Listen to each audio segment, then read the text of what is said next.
Il existe une raison silencieuse pour laquelle certaines personnes n'ont jamais la vie qu'elles espéraient. Ce n'est ni un manque d'amour, ni un manque d'effort. C'est quelque chose de discret, presque invisible. Et pourtant, cela influence des décisions parmi les plus importantes d'une vie. Beaucoup de gens pensent qu'ils ont choisi leur chemin, mais en réalité, ils ont surtout appris à ne pas contredire, à ne pas déranger, à ne pas décevoir, à écouter, jusqu'à finir par obéir.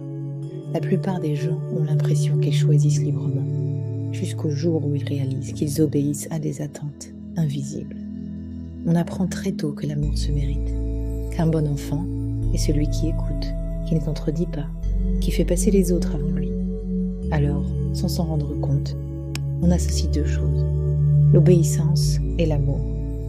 Plus tard, à l'âge adulte, ce réflexe est toujours là, même quand il s'agit de décisions qui engagent toute une vie. Choisir une personne, choisir une voie, choisir un rythme, choisir un travail. Et au moment de décider, une voix intérieure apparaît. Qu'est-ce qu'ils vont penser ? Est-ce que je vais décevoir ? Est-ce que j'ai le droit de vouloir autre chose ? Est-ce que cette vie correspond à ma famille ou à ce que moi je veux vraiment ? Souvent, ces questions ne viennent pas de la peur de l'échec. Elles viennent de la peur de décevoir ceux à qui l'on doit tout. Alors on demande des avis, encore et encore, jusqu'à ce que les avis des autres deviennent une direction. Et à ce moment-là, quelque chose de subtil se produit. On ne choisit pas, on se conforme. Le problème, ce n'est pas d'écouter sa famille. Le problème commence quand écouter devient la seule option possible.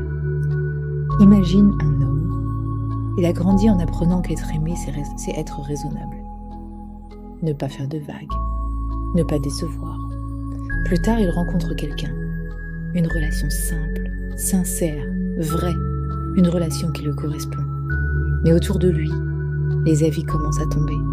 L'inquiétude, les doutes, les phrases dites pour son bien. Alors il hésite. Pas parce qu'il n'aime pas, mais parce qu'il sent que aimer va demander de s'affirmer. Chaque discussion devient un poids, chaque regard, un rappel de ce qui est attendu de lui. Il repousse la décision, il attend que quelque chose se débloque tout seul.